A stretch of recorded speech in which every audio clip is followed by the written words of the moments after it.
आज के वीडियो में आनुवांशिक अपवाह अथवा जेनेटिक ड्रिफ्ट को चित्र और उदाहरण सहित समझेंगे। तो चलिए सबसे पहले इसकी परिभाषा को समझा देते हैं। देखिए, छोटी आबादियों में बिना प्राकृतिक चयन के एलील्स के विलुप्त होने या स्थापित होने को आनुवांशिक अपवाह अथवा जेनेटिक ड्रिफ्ट कहते हैं। इस परिभाषा को और सरल भाषा में लिखें तो जीन आवृत्तियों का चेंज होना ही जेनेटिक ड्रिफ्ट अथवा आनुवांशिक अपवाह कहलाता है। मतलब जीन फ्रीक्वेंसीज का चेंज होना ही जेनेटिक ड्रिफ्ट है। अब जीन फ्रीक्वेंसीज का चेंज होना मतलब जीन पूल का चेंज होना, यानी हम सबसे छोटी परिभाषा कहें तो जीन पूल का चेंज होना ही आनुवांशिक अपवाह अथवा जेनेटिक ड्रिफ्ट कहलाता है। सीधी सी परिभाषा हो गई एक लाइन में, जीन पूल का चेंज होना ही आनुवांशिक अपवाह अथवा जेनेटिक ड्रिफ्ट अथवा जीनी अपवाहन कहलाता है। जीनी अपवाहन भी इसी को कहते हैं। चूंकि परिभाषा में जीन फ्रीक्वेंसीज चेंज कहा गया है तो दो तरह के चेंज हो सकते हैं। पहला वो कि आबादी से एलील्स या जीन कम या विलुप्त हो जाएं। पहला क्या बताया गया है कि आबादी से जो एलील्स हैं या जीन्स हैं वो कम हो जाएं या फिर विलुप्त हो जाएं।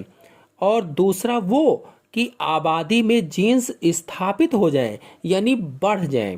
इसलिए परिभाषा में कहा गया है कि एलील्स के विलुप्त होने या स्थापित होने को जेनेटिक ड्रिफ्ट कहा जाता है या जीनी अपवाहन कहा जाता है या आनुवांशिक अपवाह कहा जाता है। एक चीज और ध्यान दीजिए, कहा गया है कि बिना प्राकृतिक चयन के, पॉइंट बी नोटेड, बिना प्राकृतिक चयन के यानी नेचुरल सिलेक्शन का इसमें कोई रोल नहीं है। नेचुरल सिलेक्शन का कोई इसमें महत्व नहीं है। जो होता है वो बाई चांस होता है या बाई लक होता है।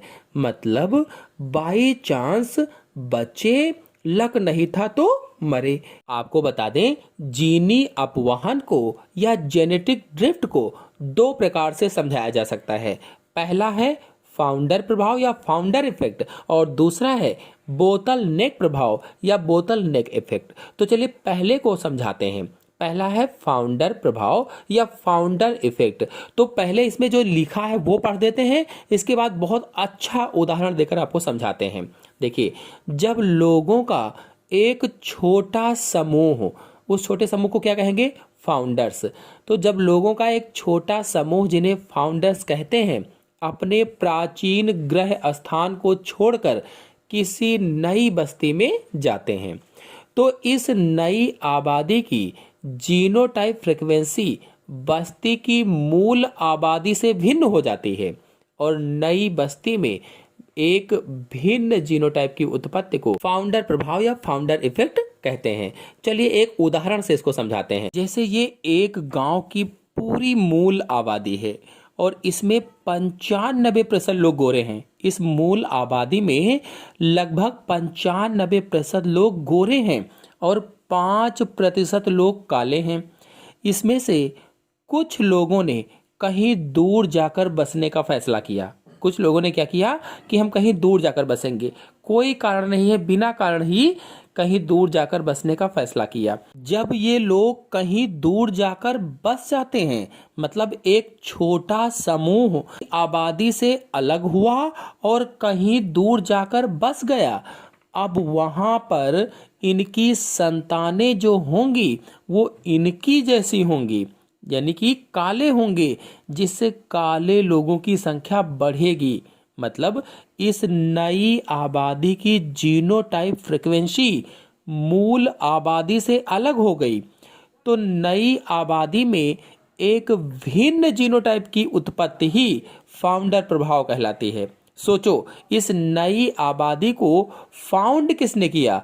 तो इन काले लोगों ने किया था जो वहां से चले आए थे, मूल आबादी से चले आए थे, इसलिए ये फाउंडर हुए। और ऐसे प्रभाव को फाउंडर प्रभाव या फाउंडर इफेक्ट कहा जाता है। तो वहां पर देखिए इनकी संख्या क्या थी और यहां पर इनकी संख्या क्या है? इनकी संख्या बढ़ गई है।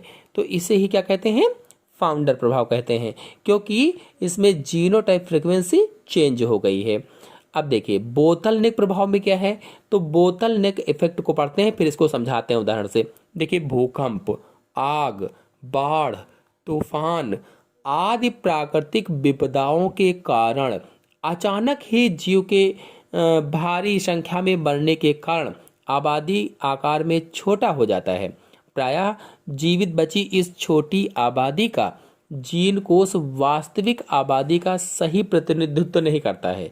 इस कम हुई जेनेटिक विविधता की स्थिति को बोतल नेक प्रभाव कहा जाता है। तो देखिए अब बोतल नेक इफेक्ट को समझने के लिए जो मूल आबादी थे, मूल आबादी में टोटल जो लोग बचे थे, टोटल जितने लोग उसमें बचे थे उसमें सभी लोग गोरे और एक काला था, सभी लोग गोरे थे और एक काला था।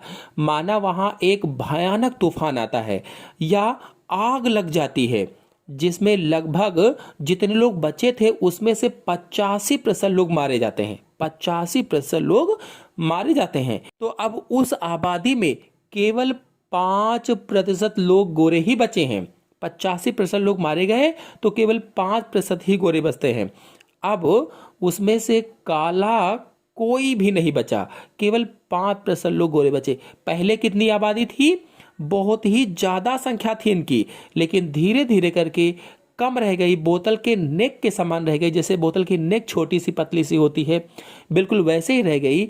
यानी कि पहले आबादी बोतल जैसे चौड़ा था वैसे ही थी, लेकिन फिर बाद में बोतल के नेक के समान हो गई, इसीलिए इसे बोतल नेक प्रभाव कहा जाता है। मतलब देखिए पहले इतनी आबादी थी, अब इतनी बची तो बोतल नेक जैसी संरचना बन गई, इसलिए इसे बोतल नेक प्रभाव के नाम से भी जाना जाता है। यानी जीवित बचे जीवों में कुछ एलील्स अपेक्षा से अधिक तथा कुछ अपेक्षाकृत कम हो जाते हैं, जबकि कुछ एलील आबादी में से विलुप्त भी हो जाते हैं। ये बोतल नेक प्रभाव में था। बता दें कि जीनी अपवहन के कारण कभी कभी लाभदायक एलील्स या युग्म विकल्पी आबादी के जीन पूल से विलुप्त हो जाते हैं और कभी कभी हानिकारक एलील्स की जीन आवृत्तियां बढ़ जाती हैं।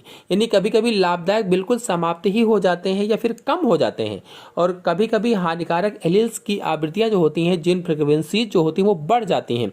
महामारियां, परभक्षण, वातावरणीय संकटों के कारण छोटी आबादियों में जीनी अपवहन हो जाता है।